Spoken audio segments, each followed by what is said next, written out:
Hi, this is Phil, and I'm here to tell you all about the Capes and Lunatics Patreon. Get early access to all of our interviews, including the monthly Chichester chats with writer and comic book legend D.G. Chichester, new episodes of classic Capes and Lunatics shows, including The Quantum Zone, This, That, or the Third, and many, many more specials, all completely uncensored. Access starts for $3 a month, full video when you pledge $5 a month. Check out the link in our show notes or go to patreon.com/CapesandLunatics. Hope to see you there. Bubble, bubble, Thor's in trouble. All right, that's right, kids. This episode and next, stay tuned. All right, but until then, welcome back to Marvel Tales. I am Phil. Joining me, as always, Dr. Druid's Revenge. Just in the boarding the Quinjet and heading for Hydro Base. We're not talking Avengers 37, or Avengers Spotlight 37 this time. All right. Yes, kids. Well, this episode, we're going to talk part one of our two-part Time Bubble special. This time, we're going to be talking Time Bubble Saga. This time, it's going to be Avengers 294 to 297. And next episode will be Fantastic Four. Yeah.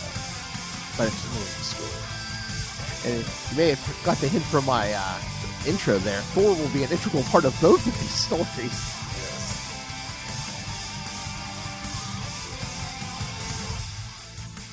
All right, so I'm glad you picked these. It's been at least 10 years or more since I've read these. Yeah, it's been a few years since I read these too. Yeah, happy to go back to these. Yeah. All right. All right. Should we get into these? Yeah. Do we have synopses for these ones? Yes, Phil? I believe. Yes, I believe we have synopses for all of these. Yes. Very nice. All right. You never know. I know. But I'm just like, somebody went to trouble to do synopses for these. Yes. Again, kids, we love these issues, but they're crazy as F. Okay. Yeah. Yeah. Bless this mess. That's all I can say. Walt Simonson. I love you. That's an interview we need. Walt Simonson. Yes. Hell, I wonder if we could kill two birds with one stone and just get the Simonsons as a couple for an interview. Yeah. Oh, yes. Sign me up for that. Make it a 2-hour extravaganza. The cover of 294 was made for you. Who leads the Avengers? Yeah. Who? The world may never know. Exactly. All right. So, yes, we'll start here with Avengers 294 from August 1988. If wishes were horses. Okay. Writer Walter Simonson, penciler John Buscema, inker Tom Palmer, colors Paul Becton, letterer Bill Oakley, and editor the late great Mark Grunwald. Yeah. All right. Okay. This one's a smaller synopsis. Some of these are longer. Okay. The Ebony Blade's blood curse has been reawakened on account of having been used by Namor to kill Marina. Its effects begin to overwhelm the Black Knight, and he is forced to don an exoskeleton to combat his worsening paralysis. Captain Marvel reverts back to her human form after her fight with Marina. The effects of the battle leave her withered and close to death. Meanwhile, a member of the Kang Corps is revealed to be Nebula. She makes her way to Earth in order to secure control over the Avengers.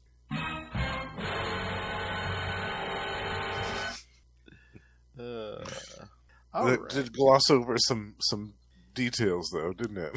Didn't even mention the name Dr. Druid. You're right. Doesn't even mention, even says in the notes, Dr. Druid mentally manipulates the other Avengers into electing him chairman. Yeah, right. And then has an elaborate fantasy sequence in which he and Nebula are on some alien world, and he suddenly becomes Superman and flies around and destroys this monstrous behemoth that's attacking the city. Oh yeah. It's like a mix of like high tech and like barbarian. Yeah, it's so weird. Yeah, that's weird. Yeah, and he has to fight that giant like dinosaur thing or something. Yeah, that Leviathan thing. It's so bizarre. It's very kind of John Carter of Mars type of things. You know, it's I know. Fantasy sci-fi all over the place. Like you say, it goes on for a while. It's like almost 6 pages. Yeah. But even before that, when they're just like searching the ocean for Captain Marvel, and Yeah, I had to laugh at the Black Knight's curse. The blade! The blade! The black blade! He's screaming at the top of his lungs. And then, is it in this issue? Yes, they're talking about reactivating some reserve members later on in the issue after Dr. Druid's big fantasy, Mm-hmm. where he bangs Nebula after beating the monster. That is the funniest thing. Yeah, but then Black Knight is suddenly just loses his crap all of a sudden. He's like, why? The Wasp is no brain surgeon. Hercules was an airhead. Mantis became a cosmic valley girl. The Black Widow was always a waste. Star Fox a mincing fop. And the rest of them weren't even worth a tinker's damn. He's just losing his mind. I'm like, Dane, calm down now. Oh, can you imagine? Jeez. Yikes. I know. Oh my god, but that druid fantasy, I mean, literally, she's like, I mean, there ain't no, there's no doubt what she's offering him there. Yeah. The victor's laurels are yours, my lord. Come take a hero's reward, she says. Come, take a hero's reward. Not necessarily in that order.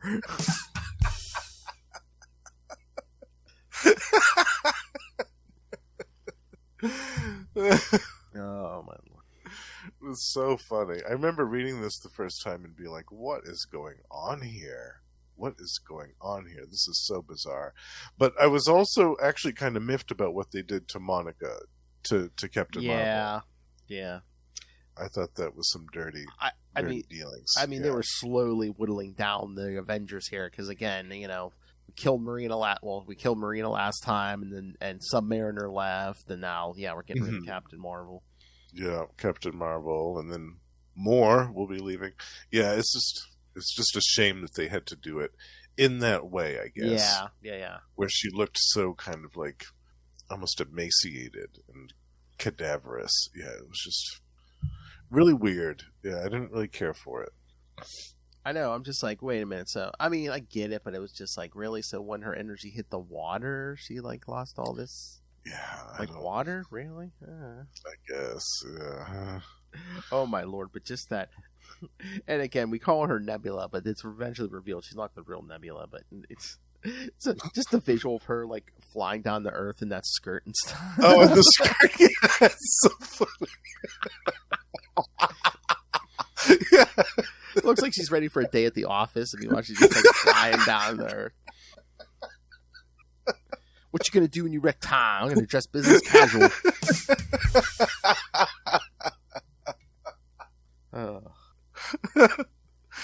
Yeah, that is good stuff.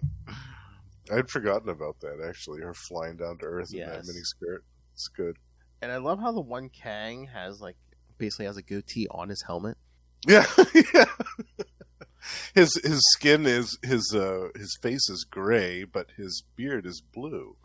Yeah, I'm like, wait a minute, is that supposed to be his real face? But I'm like, it has like the markings of like the rest of them have on their helmets. So I'm like, oh, right, it's a different color. I was like, I don't know.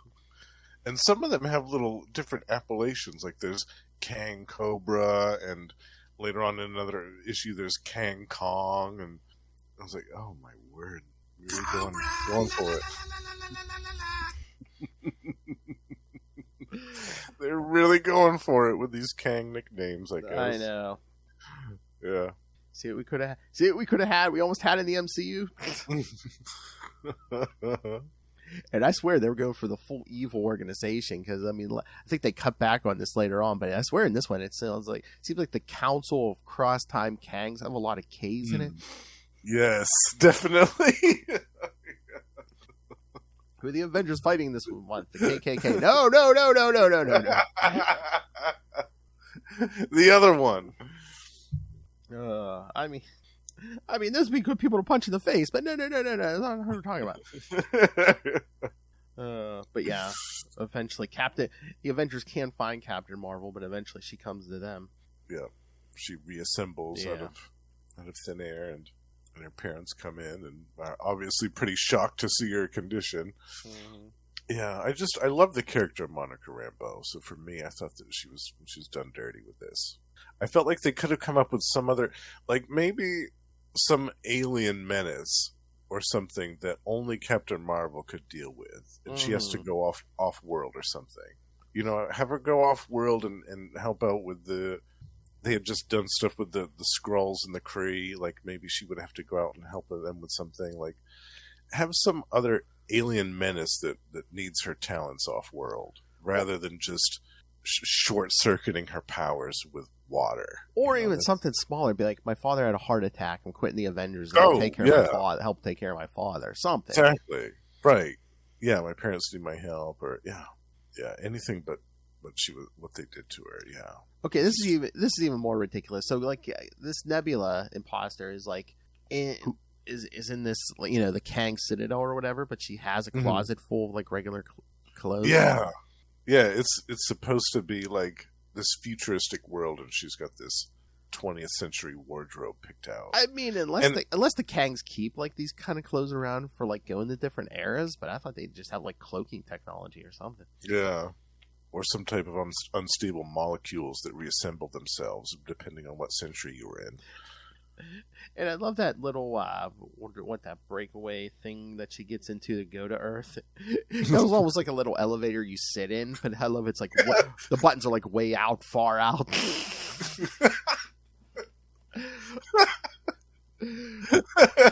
What kind of hippie wrote this thing? Before you go to, man, way out, man.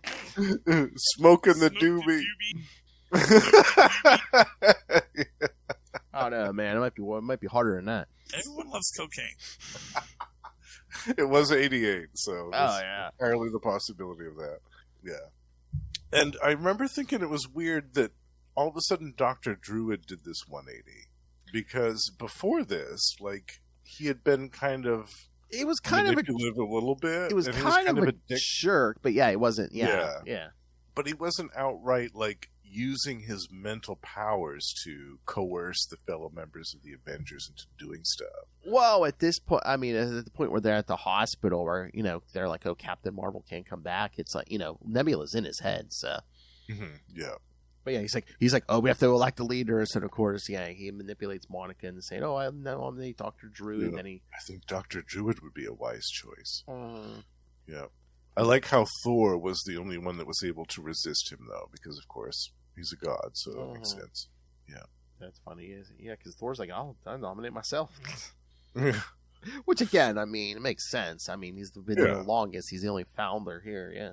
Right. Yeah, and what a weird team we're left with at the end. Yeah, Dr. Druid, Thor, She-Hulk, and the Black Knight. That's it. I know, that's what I was going to say. I'm like, the rest of this story, it just seems so weird to me. It doesn't even almost seem like the Avengers. It just seems like this could almost be an issue with Thor. It's basically just Thor and pals. Yeah. Yeah. Right. Totally, especially the next one. Mm-hmm. So, yeah, Dr. Druid manipulates them all into saying, oh, yeah, Dr. Druid. Yeah. And then they see Monica and her parents off at the airport the next morning, and may you recover speedily. And then yes, the next one is Drew. It's like, oh, there's the cosmos reverberates with the approach of unseen foes. Yeah, it's reverberating, all right. Whoa, throbbing, if you will. So is that? Instead of Nebula, that's Ravonna, right? Yes, yeah. Okay, yeah. I don't know. I think that might not be revealed until the Avengers Spotlight issue, but yeah, it is Ravonna who, you know, for those of you who may not remember, was Kang's woman, but then he chose power over her, and she kind of got put into a coma. And yeah, I guess eventually when she reawakened, she wanted revenge against Kang, which is why she's trying to get all mixed up with the Council. The Council, yeah. But I forgot why she took on the appearance of Nebula. Just as a disguise, or I guess maybe to use the Nebula's rep, because again at this time Nebula's not even the daughter of Thanos. She's like the great grandniece or something of Thanos. It's like something grandniece or something like that. Yeah. It's weird. Yeah. Can you imagine? I couldn't remember why she took Nebula's appearance, but can't remember. It's weird because in some issues of this she's colored differently. Yeah. For some reason, she takes the appearance of that blonde, like a blonde woman for some of this. Yeah, and then other times just pure Nebula. Yeah. Yeah, and I think her actual appearance is the blonde woman, right? Ravonna. I don't know if she was a blonde or was she like a brunette or a redhead or something. I didn't think it was blonde, Oh. although she might have been. I can't remember. Maybe, but Hello, Russell. We all want revenge against Kang. Yeah. But yeah, I don't know if that was even just a retcon to the Ravonna thing, because maybe they're just like, no, this can't be Nebula, or we don't want this to be Nebula. So I wonder if that was just like a real retcon at some point. Yeah, because I felt like John Byrne used Nebula in a Avengers story shortly after this. Yeah, like around 314 or so. Yeah. With The Stranger. the Paul Ryan Yeah. artwork and the Stranger and Spider-Man and all that. Yeah. So I wonder if they did that just, if they did that just because it was like, oh, no, yeah, we want to use the Nebula. But, oh, she's stuck in a time bubble. No. Yeah. Just kidding, it wasn't her. All right. Any other thoughts on this one, or should we get to the second one? We can move on to the next one. All right. Yeah, because the first one's a lot of setup, but yeah, we're going to start trucking here, kids. All right. Yeah, we got the action here. All right. Avengers 295 from September 1988. Beggars Would Ride. I think we got the same team here. Oh my god, I love the names I got the list of the Kang names here. One is Fred Kang. Fred Kang. Fred Kang. Yes. The one with the goatee is Chairman Kang, but yeah, no. Fred Kang. Fred Kang. That's fantastic. Fred Kang. Oh, another short synopsis. All right. Nebula sees Thor as the only threat to her control of the Avengers and sends it literally says Dinobot from the far future to destroy him. Dr. Jury tries to prevent She-Hulk and the Black Knight from helping him. The Black Knight manages to escape and help Thor defeat the Dinobot. It's not Grimlock, folks. Yeah, no. It's not Grimlock. There's even a note here. This is not a Dinobot from the Transformers universe, even though Marvel was writing the Transformers comic at the time. Yes. It could have been Grimlock, but it's not. The title was taken from the old saying, if wishes were horses, beggars would ride. Mm-hmm. So, yeah, well, I guess we'll have to, let's get into this, up here. And yes, kids, these are all Marvel Unlimited, so. Yes, you can read all these.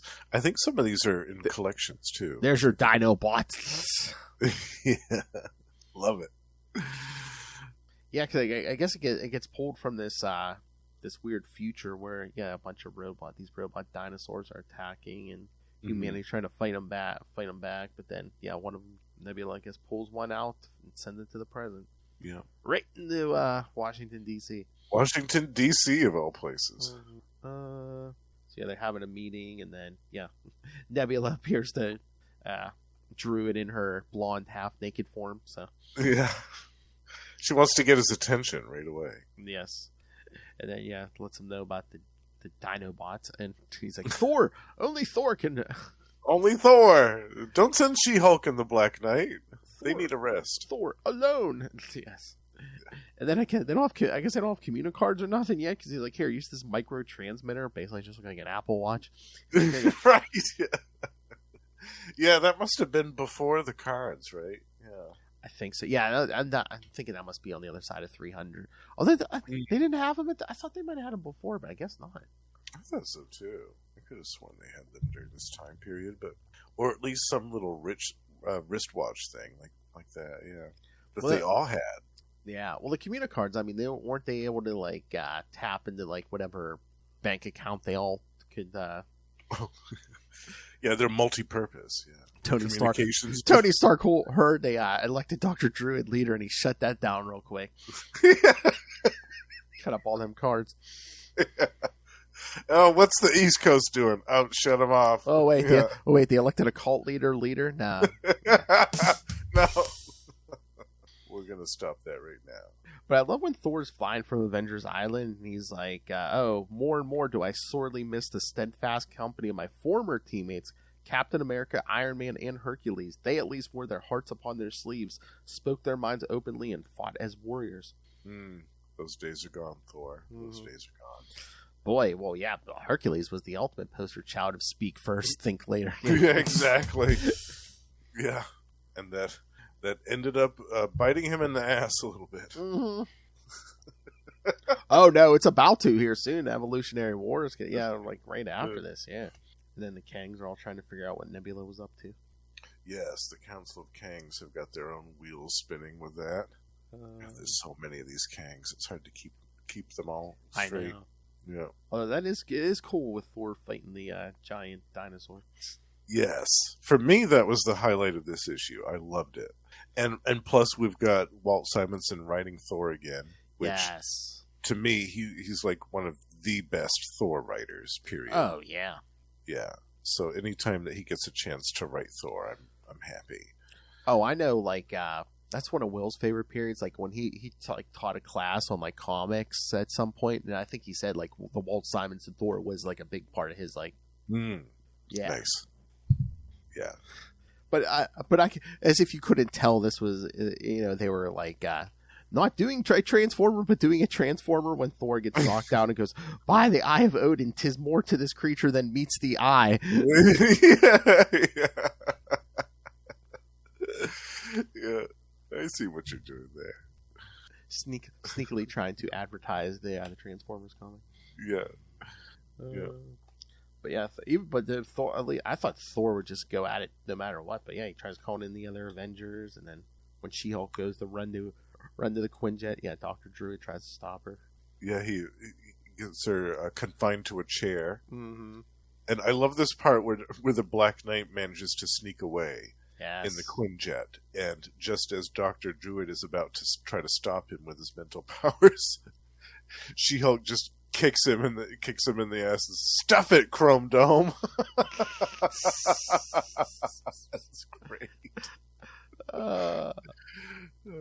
Walt Simonson writes a great She-Hulk too. I know. He gets a good grasp on her. Yeah. The Black Knight freak. Just that Quinjet flying straight up with a trail of exhaust. Yeah. Ethanol. Mm-hmm. And then Nebula, aka Ravonna, shows up, not blue anymore. Yep. She's back to being blonde and human looking. That's what I'm wondering, if it's a retcon, or if she just really playing the part. She goes, "How in the name of Thanos can I control the Avengers?" She's uttering Thanos' name. I'm like, oh my god.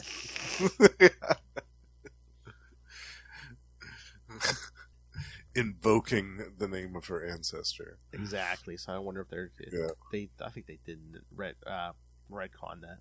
Yeah. Because she even thinks to herself, "Careful, Nebula," and it's like, oh, okay. Oh, yikes. And then this little one-on-one she has with She-Hulk, She-Hulk says, "I'm a lawyer, sweetheart." They don't get much realer than that. And Ravonna, Nebula, she goes, "You must be kidding, honey. All lawyers ever do is split hairs. They wouldn't know a real barber if they saw one. And I'm about to give you the trim of your life." I think she gave Druid the trim of his life. Yeah, she did. And then some. It's like that scene from, what was that? Was that X-Men First Class or something? When Emma Frost is in that general's head, he thinks he's like he's with Emma Frost. Meanwhile, he's just there by himself, like laying on the bed. That's Druid. That's Dr. Druid. Totally. Oh, your hands are almost as skilled as my own. Yeah. That would have been a funny scene. Yeah, just Dr. Druid like just flopping around by himself. I think we need to rethink this new chairman, folks. Oh, Nebula, you handle the mystic stone so wonderfully. Oh, Nebula, you're the knight herself and a devil for making me want you. You're the universe itself.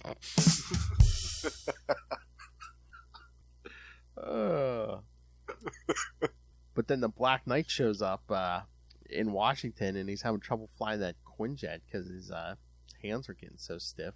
Yep, and then his hand slices through the hatchway because his whole body's becoming a blade, essentially. and he is able to damage the creature enough for Mjolnir to do some even greater damage to it. Yeah, because as Thor found out, the thing was self-repairing. But that's the Black Knight and his sword can both cut through this thing. So the minute it does, Thor just whips that hammer in there and it's like, before it can repair this. Yep. He's like, I'm going to take its head off. There's nothing to repair. Right. Yeah, I loved this thing.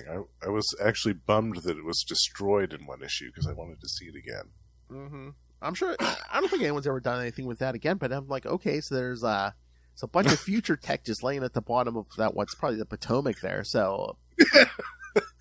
Get damage control over there. Oh, I'm sure, but, you can scoop that out of the river. As we saw in Spider-Man Homecoming, that don't mean nothing.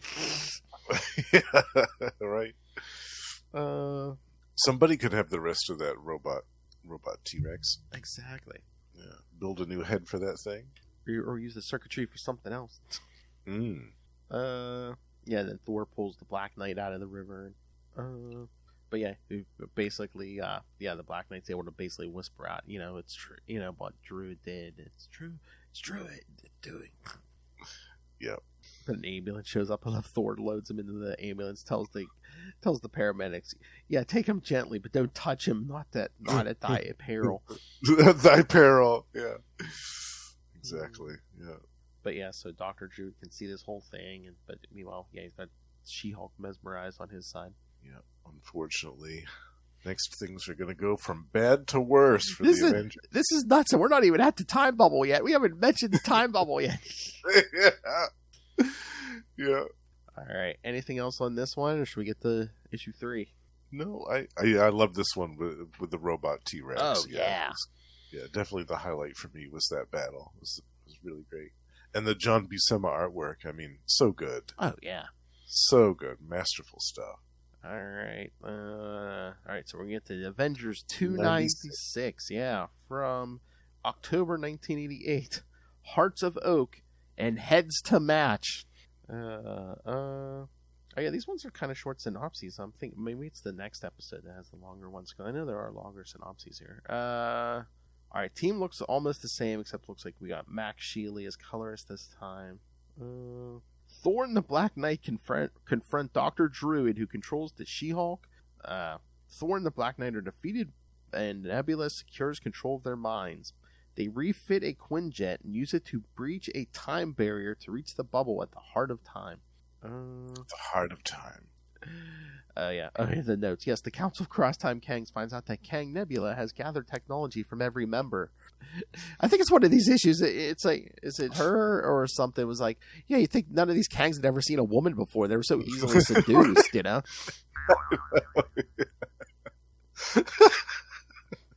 Well, I guess all the Kangs across creation have one thing in common. Not a one of them has ever conquered one territory. Superior.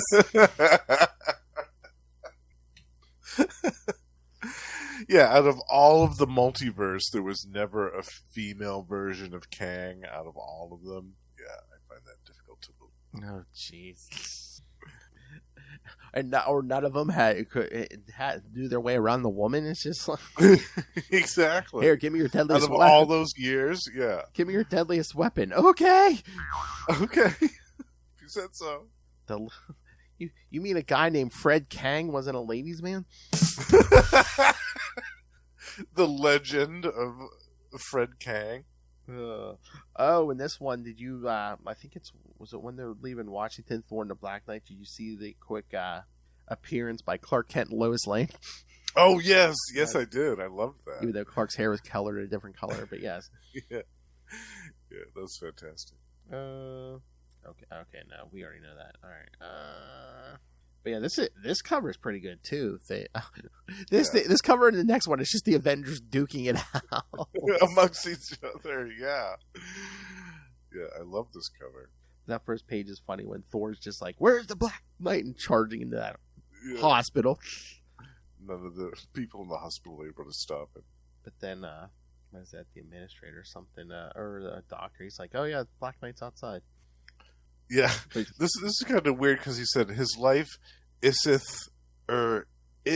in no danger, but his condition precluded keeping him in one of our beds. It's like, what's that isith about? I think he was trying to talk like Thor, or because Thor was talking. Oh. I don't know. It's like, oh, you got me talking like that now.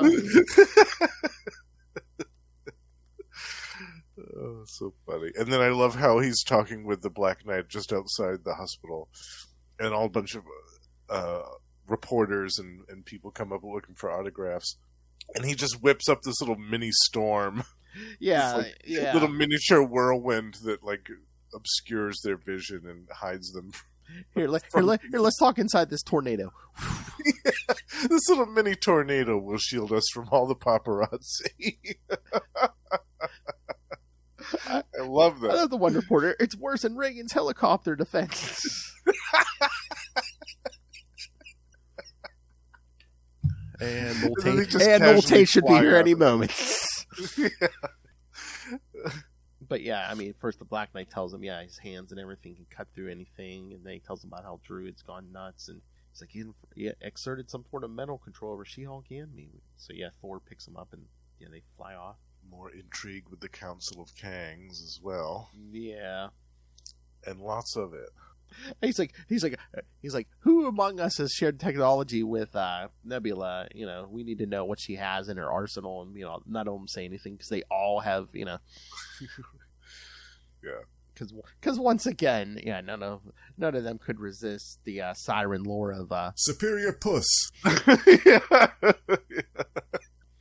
It was so foreign to them; they didn't know what to do with it. I know, they're all yelling at each other. Liar! You're the first one to fell in. No.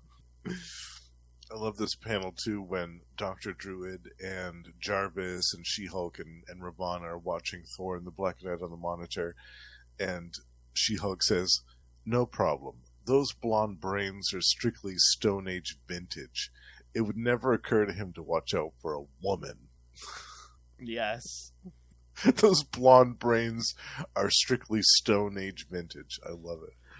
I think it was the first issue when they were talking about who should lead, and I think did Dr. Druid say, "Oh, She-Hulk couldn't be leader. She doesn't present the right kind of image in those purple leotards." The purple leotard, like big talk from a guy in a purple robe, a purple cloak. Yeah, okay, a purple cloak's perfectly acceptable, but a leotard isn't. Yeah, I don't think so. Thor and the Black Knight get back to Hydro Base. And discover a trap. Uh-oh. Well, it looks like She-Hulk has freed herself and knocked out Dr. Druid, but it's a trick. Yeah, because some mind control devices. Yes, they put one on the Black Knight. Black Knight's about to fight it off, but Dr. Druid, I guess, uses his power to increase it. But Thor's fighting it. He goes, "Thou traitoress." Thou traitoress. I love that. Because, it's messing with him a little bit. Because, She-Hulk's tackling him. And then her and Dr. Druid double team him. And then it's like, well, I guess one of these mind benders. So mind benders. Another reference. Now we have our G.I. Joe reference. Yes. Yes. Yeah. Druid's like, oh, I guess one mind bender won't work. So let's slap 3 on him. Come to think of it, he kind of looks like Dr. Mindbender a little bit. Kinda, yeah. Dr. Druid, yeah. All he's missing is the monocle. And when they awaken, they will be real Avengers at last. Yes. Yeah, and this is where we learn about the Time Bubble. The Council of Kangs are explaining in detail about the Time Bubble at the heart of time itself. Yeah. Which no craft can penetrate. Anything that ever tries to fly into it is destroyed. But they believe that at the heart of it is a rogue celestial. Well, that's true, as we'll discover next episode. Mm. Yeah, because it's the king of our timeline. He's basically like, oh, that's the reason they let him in, because they wanted his help with the Avengers. Mm-hmm. He knew he had quite a bit of experience dealing with them. But yeah, forget multiverse, kids. He has the weapon much enough to threaten the entire space-time structure of the Omniverse. The Omniverse itself? Mm-hmm. Yes, a time bubble some 15 years long. That's so crazy. I know. 15 years long. I love it. They're saying, yes, a single ship will penetrate the bubble. Nebula knows this. Our greatest enemies, the Avengers, will succeed where we have failed. and they say, yeah, we don't know. They don't know a lot, but what we do know, Nebula doesn't, is that Thor is present for the journey. Again, true. Mm-hmm. And if Nebula, so they're like, yeah, we got to protect Thor. They want to protect all the Avengers because, like, we don't know what mixture of Avengers are going into that bubble, but we know for a fact Thor is in there. Mm-hmm. I love Chairman Kang, which is why we must do something no Kang ever thought possible. We must send a bodyguard to watch over the Avengers. Yeah. I love that. Unexpected twist. Yes. And then, then we see Nebula explaining to the Avengers what she knows of this. Because she's even said, the Kangs were prepared to wait until the Avengers gathered themselves together to unravel the enigma of the mysterious time bubble. But she wants to strike while the iron's hot. Yeah. Thor's like, let's not delay. He's like, but how are we going to get there?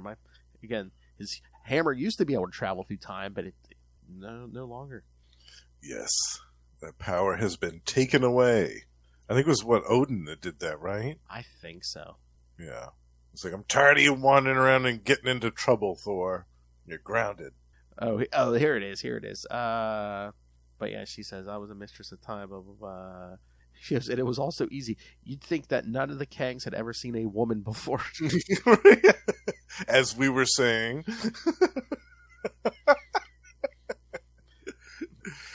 I took my Kang's place, determined to take the council for everything it had, and so I have.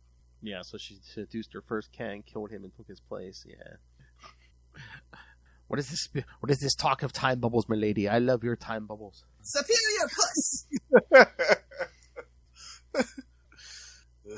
So yeah, again, she's telling them about the time bubble. It almost looks like a Cobra. Wait, almost looks like a Cobra trooper, like getting crushed by that debris there.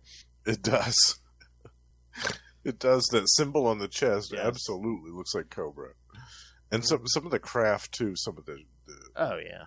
ships have a vague resemblance to other things. Yeah, they were channeling all kinds of influences for these 88 comic books, weren't they? Yeah, I love it. A little bit of everything. But yeah, I mean, Thor asks, "Oh, what's this weapon?" And she's like, "I'm keeping that to myself." Suffice to say that the weapon is supreme. It Yes. might even be necessary to destroy an entire universe to demonstrate my implacable will. And I would do it gladly. Mm-hmm. Again, she mentions the weapon is the birthright of the granddaughter of Thanos, and so again referencing herself as granddaughter of Thanos. So. Yeah, granddaughter. Yeah. So I'm thinking, this was supposed to be Nebula until they needed Nebula Right. elsewhere. Yeah. Yeah, it's just so weird, though. Like, why would Ravonna do this method acting, trying to be Nebula? I just don't get it. Yeah, especially after the Avengers are already mind controlled. Yeah. It's like we don't need to keep up the ruse anymore. You've already got them under your control with those devices. Yeah. It's weird. But yeah, and then she's like, "Oh, we got to modify Quinjet," and tells the Black Knight how to modify the Quinjet to travel in time. Saying we don't have a lot of time, but once we leave, the Kangs won't be able to stop us. So yeah, they're Thor carrying this component, and Druid's like, I'll pick it up with my mind. No big deal. That arrogant look on his face is like, Yeah. You see, Avengers, the measure of a man is the development of his psychic faculties, and those of Dr. Druid have been developed to the peak of perfection, which is why I am the leader of this group. Yeah, not because Nebula, mind controlled him and everyone else. Yeah, no. Yeah, that had nothing to do with it, right, Dr. Druid? Okay, yes. I was just waiting for any other Avenger to come walking in and be like, what the hell's going on here? Yeah. Somebody from the West Coast branch just comes in and is like, "Ooh, yikes." Or Captain America walks in early and goes, "Oh, Inferno's going on." Oh, wait, what? No, you're a couple months early. Exactly. Yeah. So yeah, then the Kangs are talking about sending 3 Kangs after them. Mr. Chairman Kang, Kang of the Target Earth, which is ours, and Kang of Earth Mesozoic 24. Mesozoic 24, who unfortunately, spoilers, folks, comes to a horrible end in the next issue. Oh yeah, is it Chairman Kang who's basically like, we're gonna is this the one where he says There's one where he's like, I want to wipe her so her name isn't even remembered by the the Council of Kangs or whatever. Oh, yeah. I think that might be in the next issue. Yeah. But he does mention that, yeah. I love this piece here. As the Avengers are leaving in the Quinjet, Nebula, Ravonna says to Jarvis, "You will remain here until we return, Jarvis, and under no circumstances are you to reveal what you know. You will die of a heart attack, if necessary, first." "Very good, madam," he says. Yep, because you got one of those mind benders on him, too, yeah. It's like, you're just going to leave him to stand on the beach? What if he has to poop? Well, I think he can go about the business of the island after they leave. I think he was just seeing them. I think she means remain on the island. Don't be, I don't think she means remain in that exact spot. I forgot this was Eye Patch Jarvis too. It was, Yeah. He was still recuperating. Yep, that's another one we got to do. Yeah, that Siege of Avengers Mansion. Yeah. Yeah, we'll get some guests in for that one. That one's an epic. Oh heck yeah. Yeah. You know what? I know Will loves this time in Avengers history. Yeah, we might have to get Will in here. Yeah. I know. Yeah, he loves this time in Avengers. Yeah, a bunch of strange stuff. He read Avengers for many, many years, and only one thing made him stop. Bendis. I totally understand, and I empathize 100%. And then, the three Kangs show up, and it's like, oh, the Avengers are gone. We can't stop them because, because they have their own probability field or whatever. Yeah. Mm-hmm. So they're like, they kind of have to well, as we'll see in a little bit, they kind of have to backtrack, but. Yes. But that's the nice thing about being a time traveler, is that you can do that fairly easily. Then at the end of this, we see the Avengers and fake Nebula get to the time bubble. The bubble at the heart of time. Soon, with the help of the Avengers, Nebula will not only rule the Omniverse, she will own it. I love next issue. We'll see the end of many things, including Nebula, the Quest, and the Mighty Avengers. And they're not wrong about that. No. Yeah. All right. So should we get to the last one? Yes, with the best cover. Where everything runs amok. Yes. Yeah. This issue really is bless this mess. It's basically like, well, we're clearing the board, kids. Bless this mess. All right, Avengers 297 from November 1988. Futures Imperfect, not Future Imperfect. Futures Imperfect. Plural. Yes. Same team as like the first couple. This time, two editors, Mark Grunwald and Greg Wright. Okay. Oh, jeez. Okay, so there's no synopsis for this. All it says is conclusion of the Cross-Time Kangs saga. The current Avengers lineup resigns. Oh, that's the synopsis. Okay. Oh yeah, and but there's notes here. But meanwhile, it's like plot points. So I don't know what's. All right, let's just get into this. All right. Yeah, it's fairly cut and dry with this one. Yeah. But again, with this one, here's some more inconsistency because Nebula Ravonna is back to looking human again with blonde hair. Yeah. Whereas at the end of the last issue, she was blue again. So don't know what that's about, but is it like? And she's blue on the cover. Yeah. I wonder if it's just like, is it supposed to be? Is it faulty Kang tech? Is it just like her image inducers going? I don't know. Yeah, that is weird. Yeah, it's strange. Yeah, but yeah, they're traveling through the perimeter of the time bubble essentially. Yep. And then everything starts getting all timey wimey and crazy. And they see all those other Quinjets and yeah. And meanwhile, back on Hydra Base, as you mentioned, the three Kangs do a little bit of backtracking, and they're able to stow away on the Quinjet, on the underside of the Quinjet, before it leaves for the time bubble mission. Yep. And then meanwhile, she's had like Thorn the Black Knight on the Quinjet to like batter through everything pretty much. Yeah. Good thing they can survive in the vacuum of space. Yep, and then when they execute evasive maneuvers to watch out for the turbulence, yes, Mesozoic Kang falls from the Quinjet. Yeah, oops. Here in this realm of shifting realities, he has already ceased to exist. Yeah. Hopefully it was quick. Yes. But meanwhile, fake Nebula is like, wait a minute, we can't get into the bubble. Why? She's like, do we have the right mix of Avengers? She's like, wait a minute, that's it. I'm not an Avenger. Yeah, this part was weird. Yeah, so she's this part to me felt like, okay, we need to fill a page. We don't know what to do. Let's have them vote for. We found a plot hole. Let's fill that plot hole. Yeah. Because she tells Druid, yes, nominate me for Avengers membership, and he does, and then she makes the rest of them vote yes. Yeah, Thor says yes. She-Hulk, Yeah, to me this had filler page written all over. Yeah, I know. But as each answer, she has like Druid look at with his precognitive vision that are they all here? The ones supposed to go in that bubble, and Druid's like definitely Thor. And then she says She-Hulk, and he's like it's hard to tell. And there is a woman. Mm-hmm. So, but no won't be She-Hulk. And then and they get to the Black Knight, and he's like, Druid's like, beloved, that's it. Dane's future's a void. He's definitely past history, not future history. Jump overboard, she says. But he can hardly move because his limbs have become so stiff, and he needs to adjust his exoskeleton. She's like, there are no time. She's like, She-Hulk, jettison the Black Knight. Jettison the Black Knight now.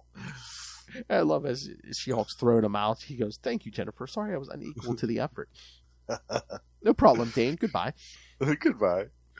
Yeah, that mind control stuff is nasty. Yeah, so, Black Knight would have been a goner just like Mesozoic Kang, but Chairman Kang catches him in like a tractor beam, so. Rescues him. Yep.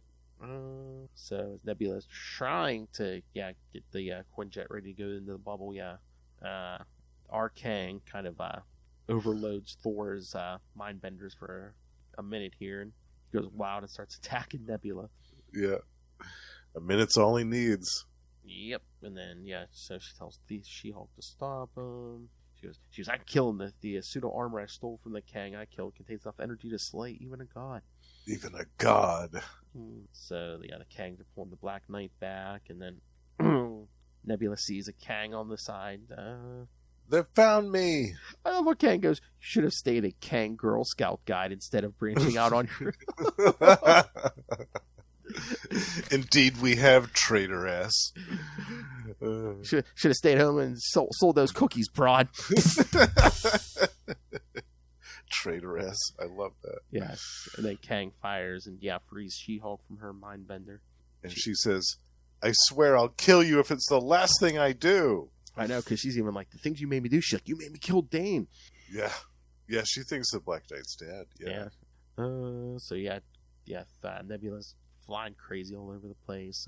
The other two Kangs, fall off the Quinjet. Yeah. Now all of a sudden She-Hulk's free, but Thor's back under control, so. Yeah. Thor and She-Hulk are still fighting. But She-Hulk's given a good account. And then she frees Thor from the control. She hits him hard enough so that I guess the mind benders shatter or something. Yeah, because she basically shatters that cockpit. Yeah, and those little sparkles. Thor's free. Yep. It's so funny. Thor starts going for Nebula, and then Dr. Druid tries to tackle Thor. I thought this was the most absurd part of the whole issue. I thought, okay, he already knows that he can mind control one of these Avengers. Instead of doing that, he's going to launch himself at Thor. I know. Instead, he uses his mental power. I know. I love She-Hulk. Thor's too amazed to say anything, so I'll say it for him. You're going one-on-one with Odin's fair-haired boy. Doc, thou hast to be kidding. She really must be holding your brains in her pants pocket. You're damn right. Wow. Superior puss. Yeah. That's exactly what's going on. She's holding your brain in her prison purse. It's in his prison purse.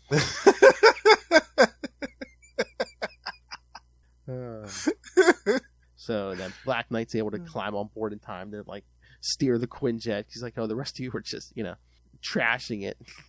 Yeah, before it flies directly into the time bubble itself. Yes. Yeah. She-Hulk says, there's only one thing here I'm going to destroy, and when we're done, honey, they're going to be able to pick you up with a sieve. But I couldn't remember if she turned blue again or not. But she's blonde this whole issue. Yeah, this whole issue. And on the cover, she's blue. It's so bizarre. I still don't get it. Again, I also don't know if the original plan wasn't for it to be Nebula, or were they trying to like change course in the middle and say, okay, we can't do Nebula. I don't know. That's weird. But yeah, she starts ripping her Kang costume off. You can't be doing this. My armor's designed to withstand the fury of cosmic storms. Not even close. You better sue the manufacturer. Thor's like, no. He's like, Jennifer, stop. You'll kill her. But out, Thor. You'll kill her. But out, Thor. That's the general idea. I love this. I love seeing Jen this mad. Mad Yes. enough to just kill this woman for what Smash. she's done to her. It's fantastic. Jen smash. Yeah. And then this fake Yeah. Nebula is going to say she's going to transport out, and the energy will fry the entire cockpit. But then when she does, her armor shorts out. Yeah. Yep. And she's the only one that's fried. So the Avengers try to fly away from the time bubble as they see all those other Phantom Quinjets. But then they're like, oh, look, there's the one that breaches the time bubble. Are we sure that's a Quinjet? Stay tuned next episode, kids. Yes. We'll find out. But yeah, then they see, I guess, that fake Nebula getting pulled into the time bubble. So Drew, it's still my beloved being torn from the Quinjet. No, and he jumps in after her. He leaps after her. Yeah, Beloved. really smart. Yeah. They fall into the black hole looking. Yeah. I love Black Knight, just like, they're gone. And they're all just like, yeah, who cares? They're gone. Okay, let's go home. Yeah, no, Thor's just like, take us home. Yeah.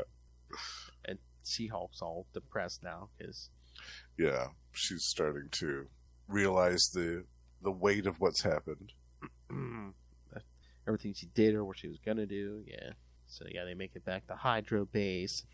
Jarvis, he's like, "Where's Dr. Druid?" And they're like, "He won't be coming home, Jarvis." And wasn't there another woman? My memory seems unusually vague about her. Yeah, she won't be coming home either, Jarvis. Yeah. And before they said it could do damage to people to take those mind benders off, but now Nebula's gone. They're like, yeah, she doesn't exist anymore. So yeah, these things. Yeah, exactly. So yeah, She-Hulk's like, no, I can't.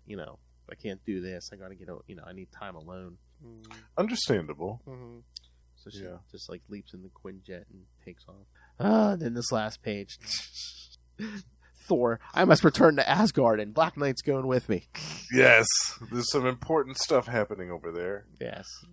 So Jarvis is like, what about the Avengers? And Thor, they were a team, and now the team is gone. Yeah. Yeah, like you there's said, still the West Coast branch. none of our reserve members are available, and there is no time to field and train a new team. I have notified the West Coast Avengers of our disillusion. I'm just. I mean, at least there was still them available. The West Coast team. I just feel like Thor didn't want to do paperwork. Yeah, absolutely. Because he could have been a one-man show. Because the minute, Avengers 300, the minute Captain America's back, or the Captain, I should say, and starts rebuilding the Avengers, Thor's like, "Oh, I'm in. Right there. Yeah. 2 issues later, and he's back. He's like, "Oh, okay, yeah, you're gonna fill out those forms in triplicate. All right, I'm in." No. Paperwork. He didn't even care that there was another god on the team. No. Gilgamesh. He was like, yeah, whatever. Kind of forgot. 2 gods. Kind of forgot about him.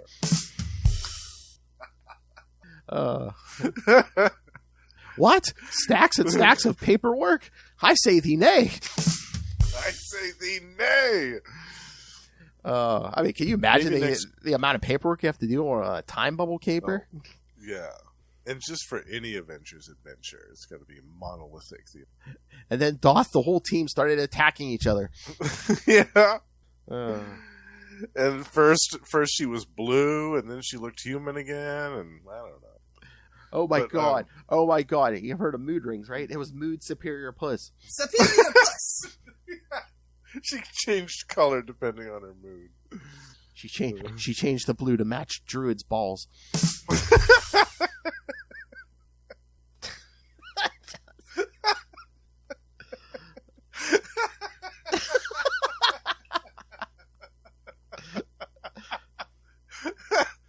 Just the right shade. I don't know, man. Them Kangs, man. That armor ain't the only thing purple. I'll tell you that. So Jarvis is left to lock up and turn off the lights. Yeah, poor Jarvis. Yeah. And again, we see the beeping. Beep, beep, beep. Yep. Uh-oh, Inferno's happening. Help. I mean, honestly, there was no one available. Because, I mean, again, at the end of the Evolutionary War, Steve Rogers was able to put together a team. Yeah, the Falcon, the Beast, Mr. Joe Fixit. Hercules. Yeah, even Joe Fixit was involved. Yeah. In that. Yeah, it's so weird that they couldn't have cobbled together a little hodgepodge group of Avengers at the end of this. I mean, had he Even not... for one issue, yeah. I mean, scroll down, kids, but I mean, had he not taken a sleigh ride right into the Arctic, I mean, D-Man would have been there. Oh, totally. Yes, go back and listen to our Captain America episode. Yes. Oh my lord, that'd be a great what if. You know, what if D-Man had survived to be in the Avengers? What if Joe Fixit had stayed around to be in the Avengers? Imagine that lineup Yes. from the Avengers Annual: Joe Fixit, Hercules, Joe Casta, Yellow Jacket. the female Yellow Jacket, and Beast, the Falcon, and the Captain America. It'd be Yes. it'd be amazing. It's the weirdest team of Avengers ever. Exactly. I also wanted more with the one we were just talking about, the issue 300 team. Oh, Because yeah. I kind of think that was the weirdest lineup too, with Mr. Fantastic and the Invisible One. I know, and Thor and Gilgamesh and Steve Rogers. Yeah, jeez. I really do. I think that's the weirdest Avengers team. I think it was. It only lasted like a couple issues. Yeah. I think it was 5 issues. Yeah, it was like Maybe 3, 4. Yeah, it was 5? like 299 and 300, and then 301 through 303 was its own little thing with was that When they went into Supernova? space. Yeah. Yeah, Supernova. Yeah, that's it. All right. So what did you think of this one, Justin? Like I I said, mean, the whole story just. bless this mess. That's all I can sum it up with. I know that they had the goal to disassemble this team and kind of bust it up, and I think that might be why Roger Stern left the book, because maybe he didn't want to do that, unless I'm getting my interviews mixed up or something. But I felt like Roger Stern left the book under duress. Like he didn't want to, but there was something that editorial was doing or something that they wanted him to do that he wasn't pleased with, so he just left. And so Walt Simonson was drafted in to kind of finish the story out.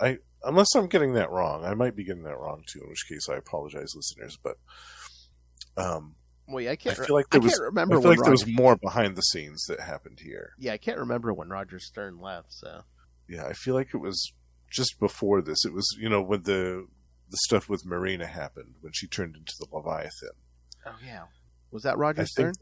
I think the last Roger Stern stuff was the Super Adaptoid story. Okay, yeah.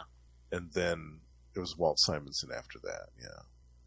But I feel like something happened behind the scenes that was fairly acrimonious. But anyway. I told you we summoned him. Took a while. Hi, fellas. Oh, hey, Noel. Hey, Noel. We mentioned Ronald Reagan's helicopter. Yes, of course, we summoned Noel Tate. Told you. At the mention of the dreaded Republicans, yes, Noel Tate arrives to save the day. An alternate Earth of a hellscape. Oh, yeah, that's it. Uh-oh. Remember what we were talking about, Justin? Uh-oh. Why do I feel like I'm Lincoln in the theater? I don't know. He thinks that that you automatically attach all these political connotations to him, like any reference to like Nixon or It just seems Reagan or like anything to do with any. It just seems like on my end, Noel, that's what you respond to the most. 9 times out of 10, it seems like if you're responding to something, it is something political. It's either, I swear, you either respond to, oh hey, my boy Justin's here, or hey, they're talking politics. F. Chuck Dixon.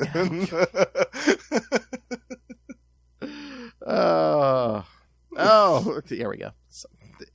Yeah, there we go. Nice prediction. Yeah, there's a delay. Yes. So. Yeah, but that's another episode we have to do one day. Is like, yeah, that super adaptoid story, and then maybe kind of like, I love that. kind of slide in that same episode. Maybe what was that, Thor 390 when Steve Rogers picks up the hammer for Thor's hammer for the first time? Yeah. That's some great stuff. I love that. Because I even talked about one of the many times I talked to Ron Friends, I talked to him about that. I'm like, you're the guy who drew him picking up that hammer for the first time. How awesome that is iconic that? scene. Yeah. That splash page. So yeah. I love that so much. Yeah. That story's amazing. What, the Adaptoid? Yeah. What Or is- I think he's talking about the other one. Yeah. How does the owl remember all this stuff?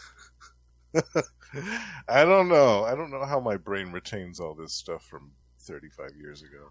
Well, again, I think you're probably like me. You probably read those comics, when you were a kid, over and over and over again. That's what I said. I remember the stuff from 30 years more better than I remember the stuff from today, just because I've read it today or last week. Yeah. Remember, kids. We didn't have for the longest time. We didn't have the internet as kids. We didn't have all this fancy stuff.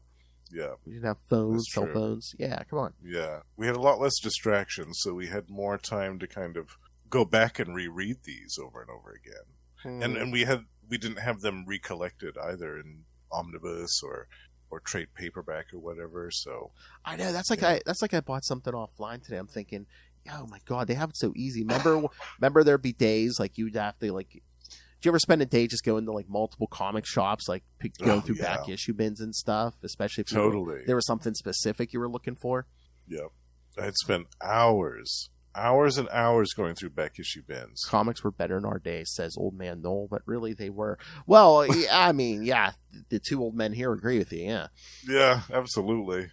I was thinking about that while reading this and what we're doing next episode. Yeah, I was like, yeah. I feel like you got more story. Oh, yeah, I mean, again, those Fantastic Fours we're doing next episode, the word count was much higher. Oh, yeah. Right. But I don't know, even the scope of the stories was different. Yeah. Yeah. That's what I was thinking while reading both of these, but especially the Fantastic Four, and I'm just like, the multiverse thing is such like a trope again and common these days, but I feel like they did it better back then. Yeah. It was used more sparingly as well. It was used more sparingly, and I think that it's like they weren't beholden to what's happening in live action at the moment, and there were that was the only thing. I think that was the upside to not having like all these movies and TV shows back then. It's like, the writers just did what they wanted. You didn't have to worry 100%. about what's going on in the movies right now.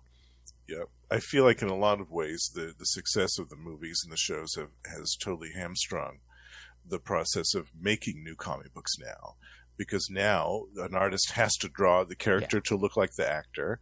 Now you have stories and plot lines that have to follow, or not have to, but they need to some degree or another, resemble the plot lines that are going on in the movies and the TV shows and stuff like that.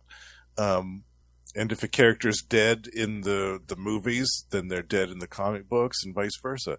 So I don't. In some ways, it's been a boon to the comic book industry, and in other ways, it's been a really horrible detriment. I mean, it's nice that Disney saved Marvel from like bankruptcy and stuff, but yeah. Now again, big corporation, it's like, we need corporate synergy. Yeah, everything else be the same. Yeah. Yeah. You could get as wacky with the stories. Yeah. Oh, right. Yeah. Again, like this one, it's like, and Walt Simonson is like, I got this weird, got high, had this weird story idea. Yeah, let's do it. Yeah. And the whole sequence with the weird T-Rex from the future, like the not transformer, the not transformer, just the weird adventurous stuff. Yeah, I feel like so. We will never see a Cleveland-bound, pantsless, smoking Howard the Duck. That's true. Yeah, yeah. I do prefer the classic Howard look. I don't know though. I mean, Disney does have its history of pantsless ducks, so I don't know. That's true. Yeah. It's true. Probably not smoking a cigar, but yeah. You know how duck penises work, right? Corkscrew action. Oh my. Good and wet. All right. So, all right. Should we cut this and Yes, and Yes. we'll reconvene for the Fantastic Four. Yes. So yes, kids. Yeah, we're gonna record this right out the next one right after this one. But you can still send your thoughts on this one on the next episode, because next episode, yes, we're gonna do part 2 of the Time Bubble Saga from Fantastic Four 337 through 341. So yes, send your Starring Thor. yes. Again, Thor's back. Like I said, Thor's gonna play a big part in both of these. So. Yeah. So yeah, send your thoughts on both of those, and then wrap up the rest of the month with. There we go. Silver Surfer 15 through 18 are from around the late 80s. So. Yeah, nice. And then yes, the last one of the month we'll do the first 4 issues of the Guardians of the Galaxy, the 1990 series. So. Yeah. Some Jim Valentino action. Yes. All right. So, yes, send us your thoughts. Email us, CapesandLunatics@gmail.com, or call the voicemail 614-382-2737. That's 614-38-CAPES. And remember, you can find all things Capes and Lunatics, episodes, social media, merchandise. Get your brand new Capes and Lunatics merch.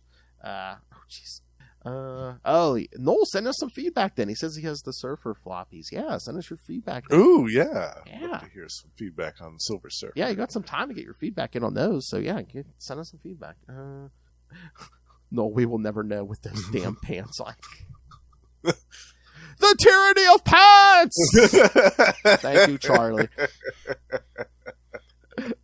I don't put them on unless I have to. So yes, gotta get the merchandise. Again, you can rain the money on us like we're a young girl working her way through college. Yeah, just like we're working that Make it rain. just like we're working that effing stripper pole. She looks like she was just working a stripper pole down at Divas. So yes, rain the money on us, or and of course, subscribe to the Patreon. Again, I think our shows are crazy. It's completely uncensored over there, and especially this year with the dangerously sober, Yes. unmedicated, untouched Lilith Hellfire. So Capes and Lunatics Unhinged. talk about a female smashing. I mean, yeah. She's channeling She-Hulk on this cover. Exactly. Smash it. All right. So yeah, so grab to the Patreon. It's totally insane this year. So yes, find it all at tubespace.io/Capes and Lunatics Podcast Network. It's tubespace.io/Capes and Lunatics Podcast Network. More vicious and brutal than ever. All right. Now for the king of podcasting, Mr. Justin the Owl. You can find him here every week on Marvel Tales. You can hear him once a month on the Capes Lunatics here on X-Men Classics, where we talk something X-Men related. You can hear him also once a month here on Energon Universe with me and Russell talking all the new Transformers and G.I. Joe coming out of Image right now. And you can hear him at least once a month, sometimes more, on We Are the Night, The Batman Podcast. where we talk Azrael at least once a month, and sometimes he Yes. sneaks in to talk Catwoman or Killer Moth. So Killer Moth or something else. You never know. exactly. Oh, wait till episode 2. I can't wait for episode 200 when we do Oh, Batman yeah. 89. Yeah. That's going to be so good. You, me, and Love. I'm so Yeah. excited for that. Yeah. I said, you two are so awesome to record with separately, but together, you don't need to get high, kids. These two get you high. Just their presence, just their combined presence gets you high. I love that. I almost feel like I got a contact buzz just from podcasting with both of them at the same time. All right. But where else can people find you, Mr. Justin? You can also find me every month over at Gamma Charge, the strongest Marvel podcast there is, where every month Russell and I talk about the Incredible Hulk and the sensational She-Hulk, Jen, that was featured in our episode tonight. Her current adventures we chronicle. And we also have a Patreon, so do check that out. And every month, me and the High Priest of Khonshu, Ray, can also be found over on Predator and Prey, the Ucha podcast, where we're talking about the brand new Predator comics coming out every month from Marvel, and the classic ones from Dark Horse. And, last but not least, the Lost Library of Legends, my podcast dedicated to the lost and forgotten comic books of the past, is still going on. And By the time that this episode comes out, I should have just wrapped up my 2-part retrospective on 1994's Black Wolf. We're going back to the 90s here, bitch. My favorite biscuit. Cock-a-doodle-doo. Double biscuits for me. I'll wait till next episode. 2 blonde biscuits. That's right. Double biscuits for me. I'm going to eat this up with a fork and spoon. I love it. I need more Drunk Justin videos immediately. You get one every November. I know. That's our Christmas present to all of you. All right, kids. Thank you for joining us again. Next episode, part 2 of the Time Bubble Saga. This time with the Fantastic Four and Thor and Iron Man. And Thor and Iron Man. Or should I say? Death's Head. Or should I say the Fantastic 5? All right, kids. All right. Until next time, remember, don't get kicked in the time bubbles. Good night.